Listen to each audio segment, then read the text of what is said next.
আসসালামু আলাইকুম দর্শক, আমি আপনাদের দেখাবো পরশুরামের যে প্রাসাদ, সেই প্রাসাদটি সীমানা প্রাচীর বেষ্টিত ঐতিহাসিক মহাস্থানের ভিতরে যে সকল প্রাচীন সভ্যতার নিদর্শন আবিষ্কৃত হয়েছে, পরশুরামের প্রাসাদ তার মধ্যে অন্যতম। জনশ্রুতিতে এ প্রত্নস্থলটি মহাস্থানগড়ের তথাকথিত হিন্দু নৃপতি পরশুরামের প্রাসাদ নামে পরিচিত। এটি সেই পরশুরামের প্রাসাদ।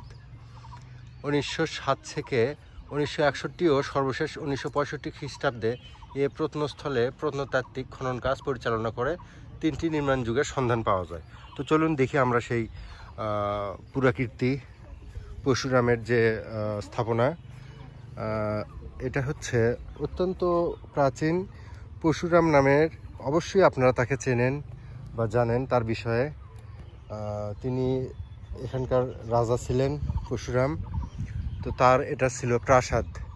সেই সময়ের যে প্রাসাদটি, তিনি কিভাবে কোথায়, এটা তার সম্ভবত ডাইনিং ছিল। রাজা মানুষ, বিশাল ব্যাপার। আর এগুলা বিভিন্ন আকৃতির, অর্থাৎ শেপগুলো দেখুন, প্রায় 3 ফিট আকৃতির। দেয়াল ছিল, দেয়ালের পাশে, আচ্ছা আমরা দেয়াল দিয়ে যাব।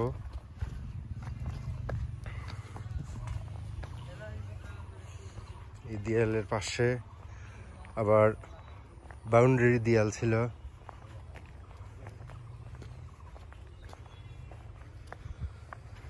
এবং এখানে চেম্বার করা কিছু কিছু জায়গা ছিল, চেম্বার করা যে জায়গাগুলা, এগুলো হয়তো তাদের বেডরুম, বাথরুম বা এই জাতীয় বিভিন্ন কিছু ছিল, অর্থাৎ প্রাসাদ বলে কথা। দেখুন প্রাসাদের যে বিভিন্ন আনুষঙ্গিক বিষয়। এখানে মাঝখানে একটা চারকোনা আকৃতির স্থাপনা, তার পাশে বাম পাশে একটা, মাঝখানে একটা, আর আমি তো আছি ডান পাশে। তাহলে দেখতে পাচ্ছেন যে তাদের স্থাপনা বা তাদের যে পুরাকীর্তি বা এই যে প্রাসাদটি, এটি অত্যন্ত প্রাচীন এবং এক কথায় অনেক প্রাচীন। মানে সেই 1900 কত সালের কথা বললাম আপনাদের, সেই সালে এটা তো প্রতিষ্ঠিত, কিন্তু এখনও এখানকার যে স্থাপনা, তার ইটগুলি অত্যন্ত সুন্দর সাবলীলভাবে আছে। এগুলো অবশ্যই চুন সুরকি বা এই জাতীয় কোনো কিছু দিয়ে নির্মাণ করা হয়েছে।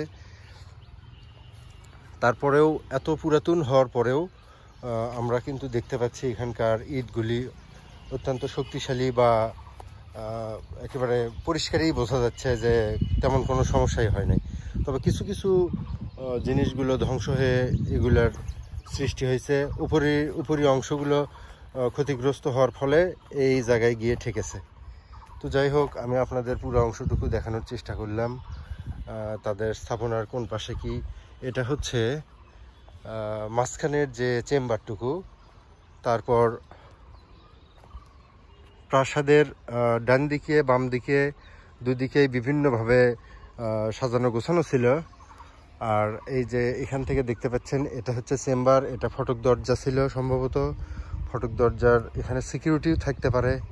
আর তাদের পরিবারের যে লোকজন বিভিন্ন দিক থেকে, হয়তো পরিবারের বিভিন্ন সদস্যগণ বিভিন্ন পাশে থাকতেন, এমন কোনো একটা সিচুয়েশন ছিল।